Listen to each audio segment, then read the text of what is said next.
O nosso assunto é cristianismo e cultura. E, claro, esse é um assunto muito, muito amplo. A gente poderia passar, existem cursos, existem livros inteiros sobre o relacionamento entre Cristo, cristãos, igreja, cultura, como que a gente se relaciona com isso. Meu objetivo aqui, claro, não é esgotar o assunto, mas é ajudar você a olhar os produtos culturais e as práticas culturais com um olhar mais bíblico. Então, eu vou trazer para você ferramentas teológicas para te ajudar a olhar melhor a cultura ao seu redor. E quando a gente fala de produtos e práticas culturais, a gente está pensando em algo muito amplo, tá? A gente está pensando nos filmes que você assiste, nos seriados que você consome, inclusive as doraminhas que você adora, essas doraminhas. A gente está falando dos livros de ficção que você lê, dos mangás, das HQs, de tudo isso que você consome. A gente está falando das músicas que você ouve. Mas eu não quero que você pense somente nesses produtos mais artísticos, vai muito além disso. Por exemplo, esse ano a gente vai ter em julho um grande produto cultural que acontece a cada 4 anos, junho e julho. Qual que é? Copa do Mundo, é um negócio, é o grande evento do ano. Esse é o grande evento do ano no planeta. É uma competição esportiva que vai ter 48 nações disputando e vão ser uns 40 dias e tudo que vem com isso. Isso é um produto cultural. E você vai consumir várias horas do seu dia falando, lendo, assistindo. Já programou férias para essa época? Ou você dormiu no ponto, ainda dá tempo, corre atrás. Não bloqueia a agenda ali para você poder focar em assistir 5 jogos por dia, essas coisas assim. E depois de assistir os 5 jogos, Henrique, assistir as mesas redondas falando sobre os jogos que você passou o dia assistindo. Esse é o plano para o mês. Então a gente vai avançando assim. Mas nós cristãos, a gente tem uma relação muito complexa com tudo isso. Você já deve ter visto que alguns ramos dentro da igreja evangélica vão na direção de o que a gente poderia chamar de uma glutonaria cultural. Simplesmente não tem nenhum tipo de filtro, consuma o que você quiser, devore mesmo, e é tudo só diversão, é só algo assim, qual o problema? Algo bem glutão mesmo, assim. Apareceu na minha frente, eu tô devorando, seja, não estou nem aí se o filme ou o seriado ou o que for é apropriado, se causa algum outro efeito colateral ou coisas assim. Já tem outros que vão numa direção de uma anorexia cultural. A ideia de que consumir qualquer coisa produzida por descrentes é algo em si errado. Você nunca deveria ouvir uma música feita por um descrente, você nunca deveria ver um filme, se bem que é mais com música que o pessoal pega, né? Mas ninguém pensa assim, você não pode jogar um esporte criado por descrentes, isso dificilmente alguém fala, né? Esse esporte é do mundo, não é só de música que fala. Mas, enfim, a questão é como que a gente faz com tudo isso? E meu objetivo é ajudar você a ter mais nuance ao você examinar o que a cultura oferece. Você ser um consumidor com um maior discernimento bíblico. Eu vou trazer para vocês aqui algumas categorias bíblicas para te ajudar a pensar sobre como essas coisas andam e com elas te trazer algumas respostas. E eu conto com a maturidade de vocês. Cristãos têm que estar crescendo em maturidade, deixando de ser meninos e nos tornando gente capaz de alimento mais sólido. Para que você seja capaz de avaliar o que está aí ao redor, o que está sendo oferecido na sua TV, no seu rádio ou onde for, e você julgar se é algo que convém ou não convém. E pode ter certeza que a última coisa que eu vou ficar fazendo aqui é uma listinha do que pode ou do que não pode. É muito mais profundo que isso, espero. Então, espero que você saia daqui hoje com nuance. Há uma forma bíblica de enxergar a realidade? O que vocês acham? Sim. E como que se aprende essa forma bíblica? Tem um livro, não tem? Paulo fala lá em Romanos 12, transformai-vos, não vos conformeis com este século. Ou seja, tem um jeito deste mundo de ver as coisas, mas você pode passar por uma transformação da sua mente através da palavra. E a expectativa é que você, à medida que você se sujeita à escritura lida, pregada, você vai se vendo mais capaz de entender as coisas como elas são. Existe algo que a gente chama de cosmovisão, uma maneira básica de enxergar a realidade, que é uma cosmovisão bíblica. E ela é pautada ou estruturada em criação, queda e redenção. A gente poderia dividir redenção em 2 partes, mas vamos deixar junto aqui para facilitar. Criação, queda e redenção. Em resumo, cremos que Deus criou o mundo e o fez muito bom, e o fez para funcionar com certas estruturas. Nós somos parte dessa criação. Cremos, porém, o quê? Que esse mundo foi quebrado ou caído ou algo assim, quando Adão e Eva se rebelaram contra o Criador, desobedeceram o Senhor Deus e o mundo mudou por causa disso. Mas nós também cremos que há um processo de redenção acontecendo. Feito por quem? Pelo próprio Deus. A salvação pertence ao Senhor, e Ele já começou uma obra de refazer esse mundo. Um dia esse mundo vai ser refeito, o mal vai ser extirpado de uma vez por todas, e a gente vai poder viver tranquilo novamente. Então, quando a gente pensa em termos de criação, queda e redenção, essa estrutura básica para ver todas as coisas, nos ajuda a ver, inclusive, as práticas culturais desse mundo. Por exemplo, vamos pensar em termos criacionais, e vai ser a parte um pouquinho mais demorada, as outras são um pouquinho mais rápidas, mas vamos pensar criacionalmente. A Bíblia diz que nós, seres humanos, somos o quê? Imagem e semelhança de Deus. Essa é a própria descrição do que é um ser humano. Nós somos diferentes das outras criaturas, elas têm a glória do Criador, elas apontam para a glória de Deus, mas só nós, humanos, somos descritos nas Escrituras como imagem e semelhança de Deus. Isso significa o quê? Que nós temos qualidades ou características que parecem com o que Deus tem. Claro, nós não somos tudo que Deus é, mas algumas coisas que Deus fez na gente são imitação de quem Ele é. Por exemplo, para começar, nós somos seres morais. Nós transitamos em termos de certo, errado, justo, injusto. Você não vê isso no mundo animal ou vegetal, vê? Você não diz, por exemplo, tem uma samambaia lá em casa. Que samambaia mau caráter. Ela é terrível. Não confie naquela samambaia, mau caráter, mentirosa. Não, claro que não. Não faz nem sentido falar nesses termos. Nós somos seres morais. A gente pode falar que um animal é feroz, ou ele é traiçoeiro nesse sentido, mas ele só faz o que o seu instinto o leva a fazer. Nós, porém, somos seres morais. Mas mais do que isso, nós somos seres que criam. Esse é o aspecto que eu quero focar com vocês. Nós somos seres criativos. Tem alguns teólogos que usam a seguinte expressão: nós somos receptivamente criativos. O que significa isso? Que nós criamos a partir daquilo que nós recebemos. Só Deus é um criador completamente original. A gente tem nas Escrituras a noção de que Deus criou todas as coisas ex nihilo, do nada. Deus inventou tudo do nada. Você consegue inventar algo do nada? Por exemplo, pensa numa cor que não existe. Pensa aí. Pensou, Gabriel, numa cor que não existe? É difícil, né? Pensar num negócio que não existe. A gente só consegue pensar em cores que já existem. Assim como os sons e todas as outras coisas. Deus criou um universo cheio de possibilidades criativas, e Deus fez você um ser criativo, que pega essa criação de Deus e a desenvolve. É isso que nós somos impulsionados para fazer. Nas artes isso é muito óbvio. O pintor, ele pega as cores e as paisagens dadas por Deus, e ele as combina e faz imagens. O designer gráfico, a mesma coisa. O músico, ele pega as ondas sonoras criadas por Deus e as possibilidades, os campos harmônicos, esse mundo todo que eu entendo muito pouco disso, e ele cria arte a partir disso. O arquiteto, ele olha e ele projeta, ele entende as coisas e ele faz beleza, coisas que enchem os olhos.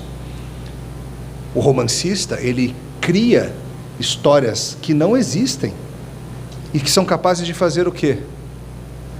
Mover emoções reais, apesar de ser fictícia. A mesma coisa o cineasta. Você já chorou no cinema alguma vez? Claro que já, né? Quem nunca? Tá lá assistindo o filme, lá chorando, ele vai ficar sozinho, a criança tá sozinha, e você sabe que é uma história de ficção, você sabe que é um ator super bem pago para estar lá, mas por que você se emociona com aquilo? Porque você está dentro de uma criação artística que tem qualidades belíssimas dadas pelo Criador. Um autor que vários de vocês já ouviram o nome, que chama J.R.R. Tolkien, conhece? Conhece, autor de O Senhor dos Anéis e outras obras. Ele num dos seus livros, ele diz que o ser humano, ele é subcriador. Essa é a ideia. Nós criamos a partir do que ele criou. Nós usamos as cores de Deus para pintar coisas, nós usamos os sons de Deus para criar música, nós usamos a criatividade dada por Deus para inventar histórias. Mas nada disso vai além dos limites que o próprio Deus deu. A gente não consegue criar uma cor que não existe. O mais maluco criador, escritor de ficção científica não consegue escrever uma história que o Senhor Deus vai olhar e falar: uau, eu nunca teria pensado nisso. Me surpreendeu completamente, me pegou desprevenido. Claro que não, porque a nossa criatividade, ela é criatividade de criaturas, feitos à imagem de Deus. E é muito importante que você entenda que esse impulso artístico que você vê na humanidade, ele é universal, porque todos nós somos imagem de Deus. E mesmo depois da queda, a humanidade segue sendo imagem de Deus. Então esse esforço humano de criar coisas, seja criar coisas artísticas, seja criar tecnologia, criar ciência, criar máquinas, criar tecnologias diversas, isso é um impulso colocado no coração humano por quem? Por Deus. Originalmente, aqui a gente está falando antes da queda, nós fomos feitos para olhar esse mundo e desenvolvê-lo. Lembra, Adão e Eva foram colocados num jardim, mas o mundo todo era um jardim? Ele tinha limites, mas eles deveriam cultivar e guardar a terra e desenvolver o mundo que ainda não estava desenvolvido. Após a expulsão do jardim, o ser humano faz o quê? Desenvolve o mundo.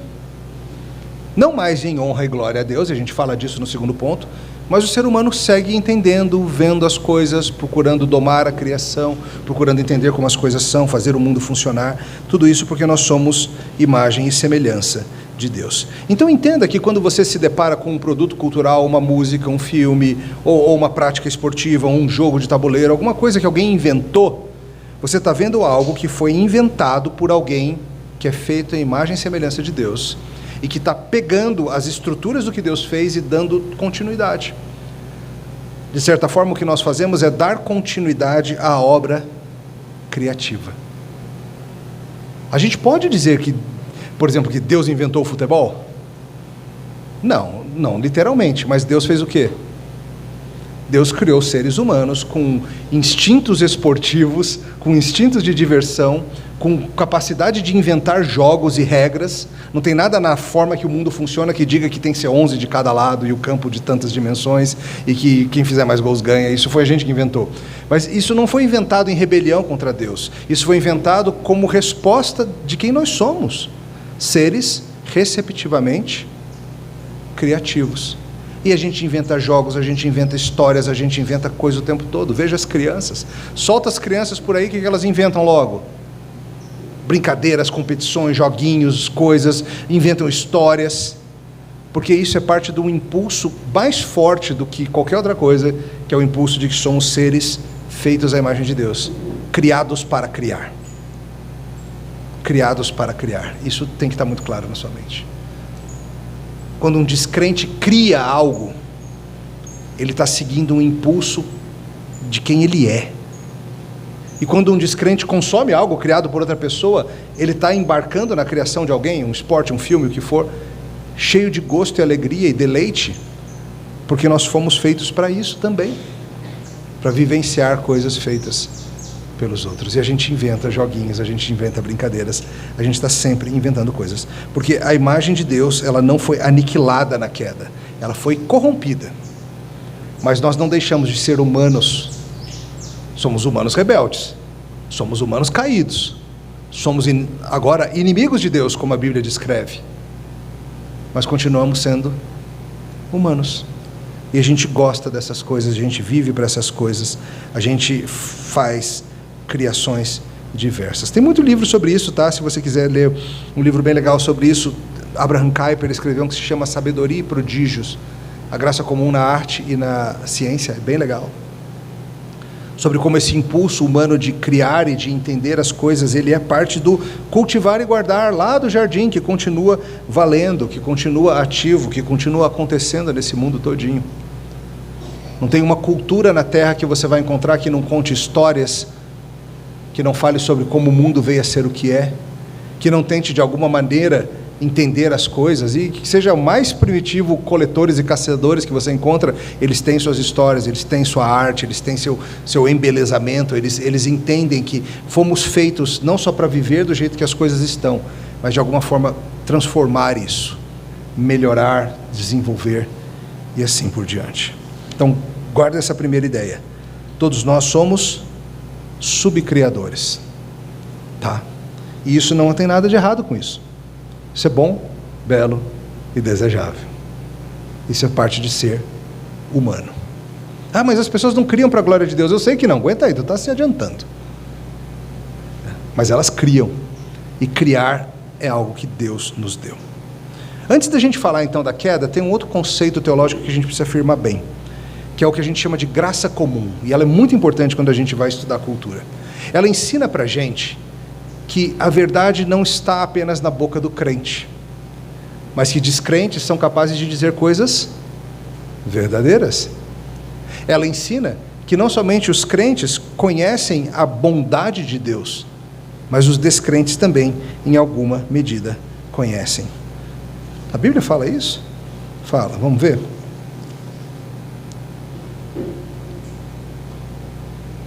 Abre comigo em Atos 14. Tem vários textos, eu vou para Atos.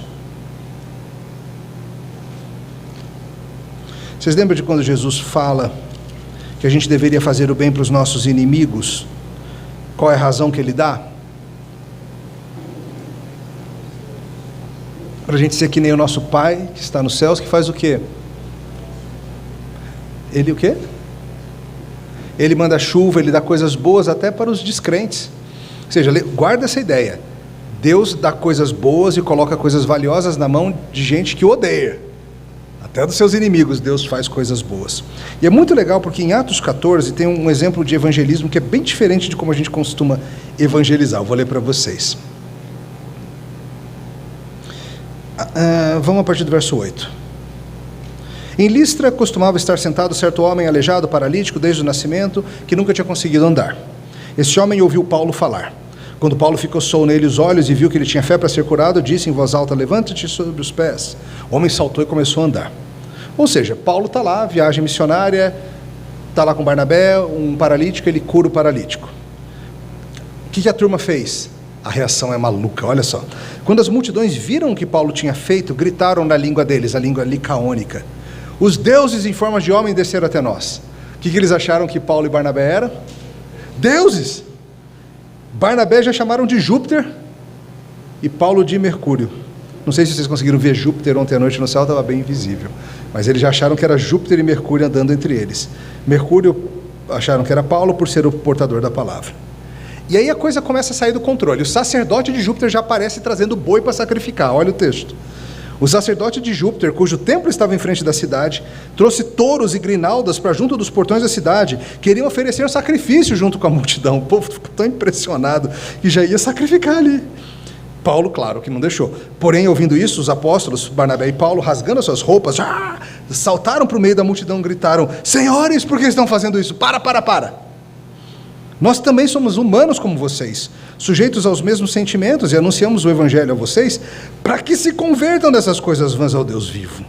Ou seja, gente, nós não somos deuses, nós somos gente que nem vocês. A gente está aqui justamente para vocês pararem com essas maluquices. Eles negócio de ficar adorando para deuses falsos. A gente está aqui para falar para vocês do Deus verdadeiro, o Deus vivo que fez o céu, a terra, o mar e tudo que neles há. Está comigo? Olha o que ele explica então.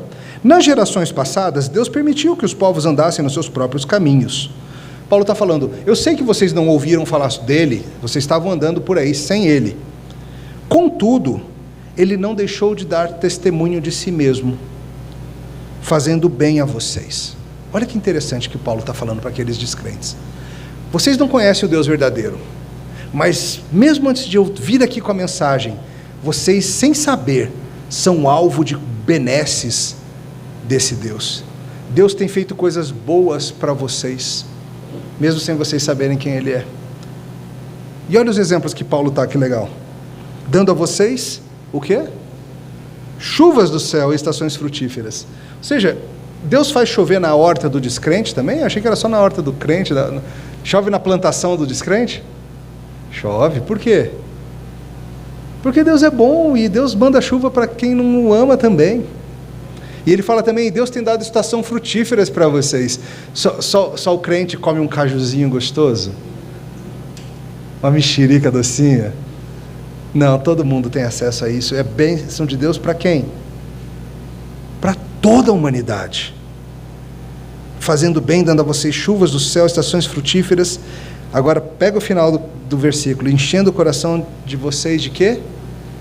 Fartura e alegria. Peraí, Paulo está falando para aqueles descrentes que Deus tem dado o que para eles? Ao longo dos anos e das gerações? Alegria. Foi Paulo que falou, tá? Então não fique bravo comigo. Mas o que Paulo está dizendo para eles? Ele está dizendo o seguinte: A alegria está no coração desse povo pagão. É isso que ele está falando. Que Deus, ao longo dos séculos, tem enchido o coração daqueles pagãos de alegria. Às vezes a gente evangeliza as pessoas dizendo assim: vocês precisam vir para Jesus para você conhecer a alegria. E o cara fala para você: mas eu sou alegre, eu tenho uma esposa que me ama, eu tenho filhos que me amam, eu gosto do meu trabalho, eu sou alegre. E Paulo falaria o quê? Eu sei que é. Deus te deu essa esposa que te ama, Deus te deu essa filha que te ama, Deus te deu um trabalho que você gosta, e você não o reconhece. Falta a você conhecer a Deus e ser perdoado dos seus pecados, e conhecer quem foi esse que te deu tantas coisas boas, quem encheu sua vida de alegria. O descrente conhece a alegria de brincar com uma criança no parquinho. O descrente conhece a alegria do coração apaixonado batendo forte quando a amada aparece na esquina. O descrente conhece a alegria de entregar um relatório que foi sofrido que só no trabalho entregar e falar: tá aí, chefe. E o chefe fala: ó, parabéns, merece um aumento. O descrente conhece a alegria de terminar uma prova difícil na faculdade e receber uma notaça e sair satisfeito com aquilo. O descrente conhece a alegria do seu time de futebol ganhar. O descrente conhece a alegria de assistir um filme e aquilo mover e falar: cara, esse filme me mudou. O descrente conhece os prazeres simples da comida, da bebida, do exercício físico, de dirigir, de descer boia cross. Por que ele conhece isso? Porque Deus é tão bom que Ele dá essas alegrias para a humanidade toda, não só para quem é dele. É claro, tem algumas alegrias que só o cristão conhece: a alegria da comunhão dos santos, a alegria do teu pecado perdoado, a alegria da expectativa da próxima vida. Obviamente tem várias coisas que só quem conhece a Cristo tem. Mas não caia no erro de achar que a vida do descrente ela é só cinzas. Pelo contrário, Paulo usou isso até para evangelizar. Quando a gente olha para a cultura, a gente vê que as pessoas se alegram em muitas coisas. E elas são capazes de criar coisas assim. Por exemplo, eu falei de vários exemplos aqui. Por exemplo, será que um descrente é capaz de criar um bom filme sobre a tristeza da traição de um amigo? Ou a alegria de se apaixonar? Ou a alegria de ter um filho após tantos anos esperando? Ou a alegria de ver o seu projeto vencedor? Claro que é. E quando você consome esse tipo de produto, você consegue reconhecer isso lá, porque são coisas que pertencem à experiência humana. Não apenas algo que pertence ao povo de Deus, mas pertence à experiência humana como um todo. Então lembra disso. Lembra que o Senhor Deus tem permitido à humanidade todinha experimentar coisas boas da sua criação. A alegria de brincar com um bichinho de estimação e tantas outras coisas por aí. A alegria de assistir uma Copa do Mundo e se divertir com futebol e com tantos outros esportes. São coisas que pertencem a todos. Não é só isso. Isaías 28 traz uma noção muito interessante para a gente. Eu preciso que vocês vejam comigo, ainda sobre graça comum. Isaías 28.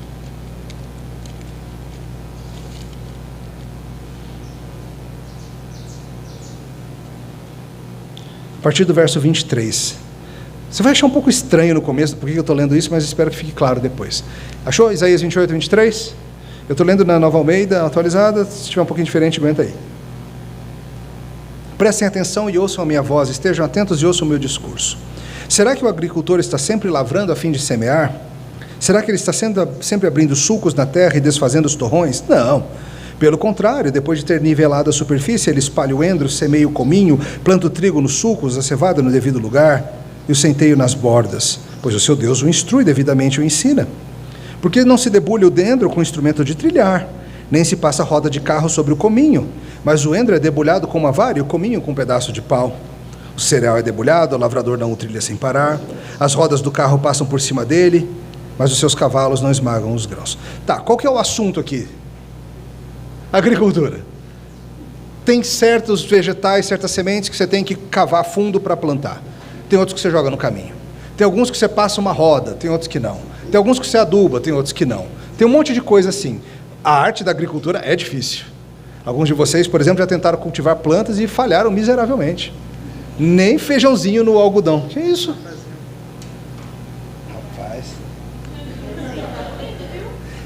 Esse é gourmet, não é carvão, né? Esse marronzinho aqui não é pilão extra forte, não. Está uma delícia, obrigado, irmãos. O assunto é agricultura. Agora, você notou o seguinte, o profeta está dizendo, o ser humano aprendeu como que planta. Tem certas coisas que você planta assim, tem outras que são assim, assim, assim. Você tentar usar a mesma técnica, sei lá, da cevada para o trigo, para o milho, para o feijão, vai dar problema. Mas você notou algo muito interessante, está ali no verso 26? Quem que ensinou o homem a fazer isso? Deus o instruiu. Verso 29, também isso procede do Senhor dos Exércitos, Ele é maravilhoso em conselho e grande em sabedoria. Ou seja, quem ensinou o homem como que se planta? Quem? O Senhor. Onde que Ele ensinou? Foi em Levítico, tem algum capítulo lá? Vocês nunca leram Levítico mesmo, né? Deve ter um capítulo lá que ensina. Não, foi 2 Crônicas. O povo lê menos 2 Crônicas que Levítico ainda, porque você lê, caralho, isso aqui é Reis. Aí pula. Não está em nenhum lugar da revelação bíblica. Como que Deus ensinou o homem a cultivar a terra nas suas diferentes facetas? Por meio desse impulso criativo e da inteligência que Ele nos dotou. Por meio de nós tentarmos uma coisa e não funcionar, e a gente tenta outra. E a gente vai passando de geração para geração e falando, escuta, lá no meu vale a gente planta uva desse jeito, vocês já tentaram tal coisa? Isso, eu vou tentar.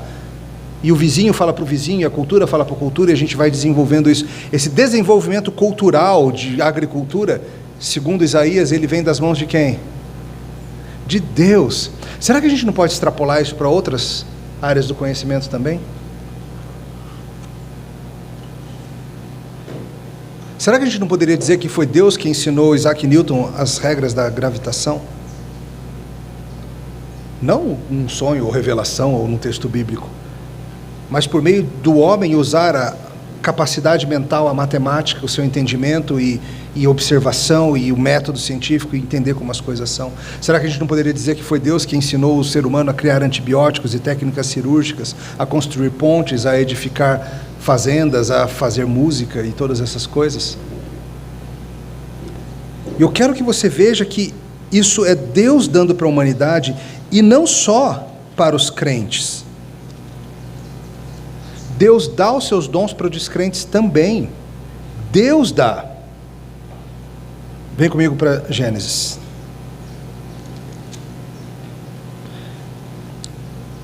Nome do primeiro assassino da história? Caim. Caim arrumou uma mulher e casou com ela. Gênesis 4:17. Tá? Aí ele foi tendo filhos e tal, até que teve um descendente dele, o pior homem que teve até então na história do mundo, um homem chamado Lameque. Está aí no verso 19. Abriu Gênesis 4:19? Acompanha. Lameque tomou para si 2 esposas. Como assim? Deus não fez para ser um e um? Fez, mas esse rebelde, filho de Caim, resolveu que ia ter 2, e quem vai impedi-lo? Tá bom, né? Lameque tomou para si 2 esposas, o nome de uma era Ada, e o da outra era Zilá. E Ada teve um filho chamado Jabal, que foi o pai dos que habitam em tendas e possuem gado. Ou seja, esse homem chamado Lameque, um homem perverso, casa com 2 mulheres, e um dos filhos dele se torna o pai de quê? De todos os pecuaristas do mundo. Foi esse cara, esse filho de um descrente, que pensou num sistema de pecuária, em vez de toda vez que você precisa de comida, sai correndo no mato atrás de um bicho e tal. Não, a gente faz cerquinha, a gente cuida assim, a gente desenvolve tudo isso, desenvolveu isso, e também os que habitam em tenda, talvez um desenvolvimento tecnológico mesmo, de habitação. Mas não para aí. O nome do seu irmão era Jabal e Jubal, que foi o pai de todos os que tocam o quê? Harpa e flauta, ou seja, instrumentos de sopro, instrumentos de corda. Alguém tinha que inventar, né? Um dia, sei lá, devia estar tomando uma coca. Sabe quando você toma coca na garrafa? E depois você fica assim... Você fica soprando ali a boquinha assim. Você, opa, isso dá barulho. E se eu fizesse aqui, sei lá como foi isso, eu acho que não tinha coca na época. Mas ele pegou um bambu um dia, ficou apertando, fez uns furos, mudou ali, viu que mudava o som. Em algum momento alguém percebeu que era possível criar sons diferentes com sopro e de alguma forma esticar coisas e tirar sons ali diferentes, dependendo de quão esticado estava ou com o tamanho da corda, enfim. E foi esse cara aqui. E você diria que instrumentos de corda e de sopro são do maligno? Não, mas foi criado por um filho de Lameque, descendente de Caim. Sim, porque Deus dotou a humanidade da capacidade de criar coisas impressionantes mesmo, mesmo dos que não o amam. Tem outra esposa também, né? Zilá, por sua vez, deu à luz Tubal-Caim, olha que nome. Artífice de todo instrumento cortante de bronze e de ferro. Esse cara fez um desenvolvimento tecnológico sem o qual não existiria a humanidade. Qual? O uso metalúrgico de ferro e de bronze. Toda vez que você come um churrasquinho, faquinha afiada, picanha, ouvindo música, agradeça a Lameque e seus filhos. Sem ele não teria pecuária, instrumentos cortantes e música. É graças a eles, então, que você come seu churrasquinho? Não, é graças ao Senhor Deus, que dotou a humanidade dessa capacidade toda. Então, quando a gente pensa teologicamente, isso ajuda a gente a olhar para as situações ao nosso redor e entender, sim, o mundo é caído. Sim, as pessoas, os descrentes, eles estão criando coisas. O cara criou, sei lá, um foguete, ou que criou uma música tal, ou que criou a Copa do Mundo. Eles não fizeram isso pensando, vou engrandecer o nome do Senhor. Não. Mas ele fez algo com os impulsos que Deus lhe deu. E nós, crentes, somos livres para, com sabedoria, usar essas coisas. Quando você vai comprar um carro, sei lá, um Volkswagen ou um BYD, ou seja o que for, você não vai pesquisar primeiro se os engenheiros que fizeram eram crentes ou não, vai? Fizeram esse carro para a glória do Senhor? Não, você não está preocupado com isso. Você quer saber se um carro funciona, se você tem dinheiro para pagar, para manter, para consertar e coisas assim. Porque nós entendemos, em algumas áreas da vida, muito claramente, que podemos, como cristãos, usufruir das coisas produzidas por descrentes. Eu imagino que se você tem que fazer uma cirurgia de emergência, chegou no pronto-socorro com uma apendicite lá estourando aquela dor, aí o médico vem, deixa eu ver se é apendicite mesmo. O que ele faz? Qual que é o teste? Aperta, né? É super legal isso. Assim, você apertou e a pessoa quase morreu, é porque é. Mais ou menos isso. Aí você pergunta, não, doutora, pare. Qual a sua igreja antes de operar? E a senhora está em plena comunhão com a sua igreja ou não? Ou está meio afastada, sabe? Por quê? Porque você sabe que descrentes são capazes de quê? De fazer cirurgias corretamente. Nós entendemos isso. Em várias áreas da cultura humana, mas a gente é mais desconfiado com isso, com algumas áreas, música, arte especificamente. E claro, talvez a gente possa ver mais claramente os aspectos da rebelião contra Deus nessas áreas, por isso que isso pega mais. A gente consegue ver mais, obviamente, nas artes, coisas que afrontam ao Senhor e a sua palavra. Então isso deixa a gente mais desconfiado e é para a gente ficar atento mesmo. É para ter os filtros ligados. Quando a gente fala em queda, e é o segundo grande aspecto, vai ser bem rápido, a gente tem que lembrar disso. A Bíblia nos ensina que o ser humano, que os seus pensamentos, até o seu raciocínio, Paulo fala em Romanos 1, 18 em diante, você pode olhar com calma depois. A Bíblia ensina que até o raciocínio humano foi prejudicado pela queda.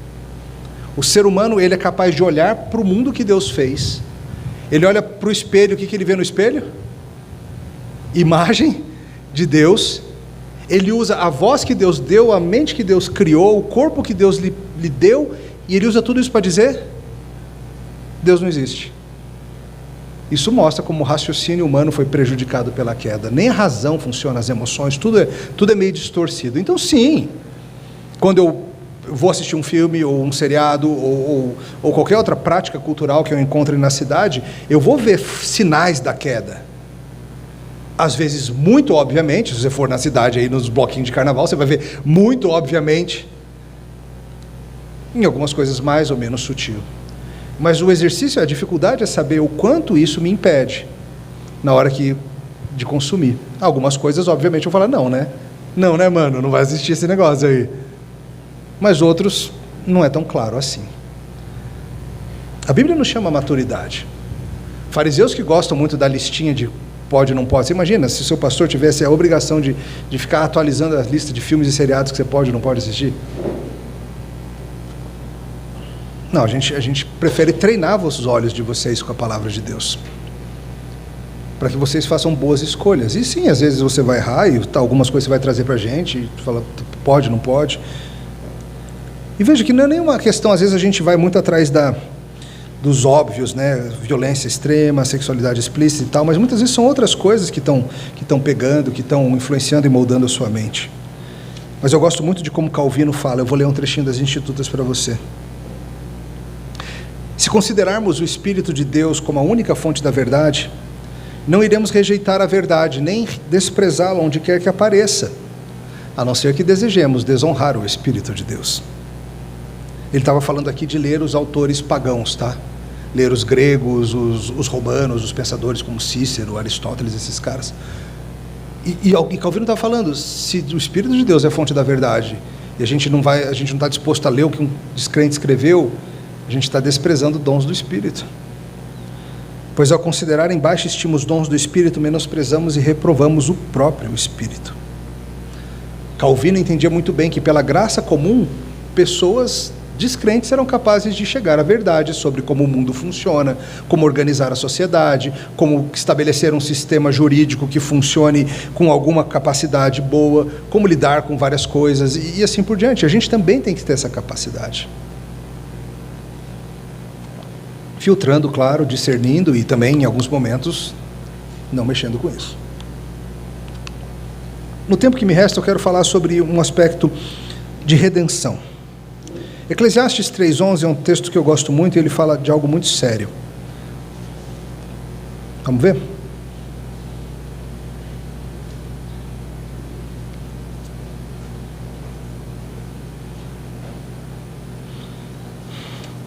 Depois de Provérbios, Salmos, Provérbios, Eclesiastes 3:11. Deus fez tudo formoso no seu devido tempo, e pôs a eternidade no coração do homem, sem que esse possa descobrir as obras que Deus fez desde o princípio até o fim. O que esse versículo significa? Eclesiastes está lidando com o fato de que o ser humano está fazendo buscas atrás de buscas de um sentido na vida.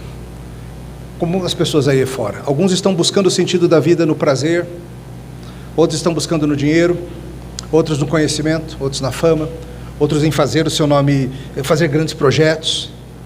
E Salomão, o autor, vem dizendo, gente, nada disso funciona, mas vocês não vão parar de tentar, né? E a razão é essa.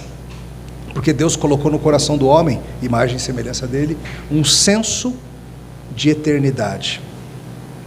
Não só um senso, um desejo pela eternidade. Toda pessoa que você encontrar na cidade anseia pela eternidade. Mas ao mesmo tempo ela não é capaz de entender porquê e nem como. Ela tem uma fome que ela não sabe o que mata. Ela tem uma sede que ela não tem ideia do que sacia. Então ela tenta saciar com tudo que está por aí. Anseio pela eternidade. Isso é universal, isso está no coração do homem. O homem sabe que o mundo não é o que devia ser. Sai por aí na cidade depois, pergunta por aí, faça uma entrevista, uma enquete na rua. Qual é o problema do mundo? Você vai ter várias respostas, não vai? Alguns vão falar, o político A, o político B, o político C. Outros vão falar, tal time de futebol. Enfim, terão muitas razões. Mas sabe o que você não vai escutar aí na cidade? Alguém dizer o seguinte, não tem nada de errado com o mundo. Ele é o que devia ser, ele é perfeito, não tinha como ser melhor. Por quê? Porque na melhor sociedade que você encontrar, ainda assim as pessoas têm no seu coração o que Eclesiastes descreve, um senso de eternidade, de que algo se perdeu, de que as coisas não são como deveriam ser. E elas buscam nas coisas criadas a solução para isso. E é por isso que as pessoas correm atrás dessas coisas criadas como se a vida pudesse ser encontrada nelas. É uma busca idólatra, é uma busca infrutífera, e é buscar nas dádivas o que só o Criador pode nos dar. Mas essas coisas são tão interessantes que elas aparecem na nossa arte. Por exemplo, o Tolkien, ele falava de 5 anseios universais que ele sempre encontra na literatura mundial, nas histórias. Vê comigo se é verdade. Vamos pensar mais amplamente do que literatura, tá? Pensa em histórias. Histórias de filmes, histórias de seriados, histórias. Tolkien falava que tem 5 anseios que você encontra em geral. Um deles, você sempre vê histórias acerca de explorar o espaço e o tempo. Já viram histórias assim? Exemplo.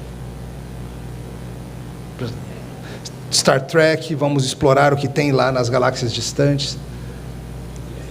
interestelar, o que tem lá naquele buraco negro, o que acontece lá. A gente não pense só em espaço sci-fi, pense próximo. Viagem ao centro da Terra, uma ilha perdida que tem naquela ilha, ou mesmo até mais localizado, a criançada da vizinhança que tem uma casa abandonada e a criançada é louca para fazer o quê? Vamos entrar naquela casa abandonada, vamos explorar e ver o que tem lá dentro, vamos ver se tem monstro, o que tem lá dentro. O anseio por exploração, ele está em toda parte. O que tem dentro desse guarda-roupa, hein? Onde que isso vai levar? O que tem no fundo do mar? O que tem nas estrelas? Como é lá em Marte? Como é lá na frente? O que tem? Esse anseio aparece nas histórias. Segundo anseio que Tolkien identifica de muitas formas é o de vencer a morte. Histórias que lidam com riscos de morte. Temos que vencer um vírus mortal que está dominando o mundo. Ou forças espirituais malignas, monstros, demônios, seja coisas assim. Ou então coisas que estão nos ameaçando, mega sharks e coisas das profundezas que surgiram. Ou um serial killer. Então a ideia de que tem coisas ameaçando a gente e precisam ser vencidas, ela também é muito corriqueira nas nossas histórias. Às vezes a gente lê uma história e fala assim, mas não teve perigo nenhum? Que história besta é essa? Não teve nem perigo? Ninguém correu o risco de morrer em nenhum momento? Porque está no coração humano histórias em que a gente precisa derrotar a morte. Terceiro anseio que ele coloca é o de termos comunhão ou contato com seres não humanos. Tem histórias assim? ET, por exemplo, né? Ou histórias em que a gente tem primeiro contato com extraterrestres. Mas vai além de extraterrestres. Quantas histórias que você conhece envolvem coisas como faunos, sereias, minotauros, dragões, seres que são não humanos e a gente tem contato com eles. Fadas, os contos de fadas passam por isso. Contato com seres, animais falantes, as fábulas passam por animais falantes, extraterrestres, anjos, whatever. É uma constante nas histórias que a gente inventa, querer ter contato com essas coisas. Outro anseio que aparece muito é o de vencer o mal. É um pouquinho parecido com vencer a morte, mas é diferente. É de ver o mal ser derrotado. Seja o mal do político corrupto, ou do tirano das galáxias, do império que precisa cair diante da aliança rebelde. Seja o mal de Voldemort, seja o mal do que for. A gente quer que o mal perca. O mal precisa ser vencido. E o quinto anseio que aparece nas histórias o tempo todo é de encontrar amor. Quantas são as histórias de amor? Amor romântico, amor familiar, amor de amigos, amor por bichinhos, amores. As nossas histórias são cheias de histórias de amor. Encontrar um amor perfeito que nunca decepcione, que nos complete. E o que Tolkien argumenta é que esses 5 anseios estão espalhados nas histórias, nos filmes, nos livros, porque eles são o que nós perdemos na queda. Na queda antes da queda tínhamos liberdade para conhecer esse mundo, explorá-lo em nome do Senhor. Antes da queda nós não tínhamos que lidar nem com morte nem com o mal, e nós tínhamos comunhão com Deus e com os seus anjos e com os animais. E nós conhecíamos o amor. Mas na queda tudo isso se perdeu. Mas sabe o que não se perdeu? O anseio por essas coisas, porque Deus colocou a eternidade no coração do homem. Então, quando você olha os produtos culturais aí ao seu redor, você vai aprender sobre o que está no coração das pessoas ao seu redor. Ao ver os filmes que movem os seus amigos, muito obrigado. Ao conhecer as histórias que reduzem seus colegas de classe às lágrimas, vocês têm uma janelinha que Deus está dando para vocês verem quais são os anseios ali de dentro que estão doendo. Você percebe que isso pode ter grande utilidade, inclusive evangelística? Por que certa história está reduzindo toda uma geração de adolescentes às lágrimas? O que tem isso? Nós pastores seríamos bobos se a gente não aprendesse disso. Quais são os ventos culturais que estão soprando e movendo as multidões? E eu quero que você veja que esses 5 anseios são resolvidos no Evangelho. No mundo refeito, em Cristo, novos céus e nova terra, teremos eternidade para explorar esse mundo e conhecer os recantos distintos do mundão que Deus fez. No mundo refeito, teremos a morte jogada no lago para sempre e nunca mais será um problema. No Evangelho, o mal é vencido de uma vez por todas. No Evangelho, nossa comunhão com Deus e com os outros e até com a criação é restaurada. E em Cristo nós encontramos um amor perfeito que nunca falha e nunca decepciona. E a partir desse amor ele se espalha em outros amores também.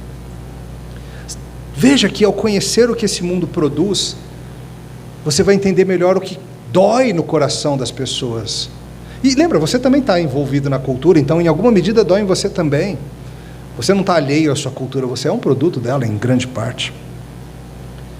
E ao enxergar melhor essas coisas, você vai poder servir melhor ao Senhor também, em apontar para as pessoas o fato de que a solução que elas buscam nas coisas criadas existe, mas não nas coisas criadas, e sim no Criador, que abriu o caminho para a gente voltar para Ele por meio de Cristo. Obrigado pela atenção. Espero que seja útil para vocês começarem a pensar mais biblicamente sobre o que está ao redor da gente. Vamos orar? Obrigado, Senhor, porque o Senhor nos dá a Tua palavra que nos instrui sobre essas coisas. Às vezes, Senhor, é mais fácil para a gente simplesmente tentar fechar os olhos e ou consumir todas as coisas indiscriminadamente ou simplesmente rejeitá-las. E pedimos que o Senhor complique nossa visão e nos ajude a sermos sábios. No nome de Jesus. Amém.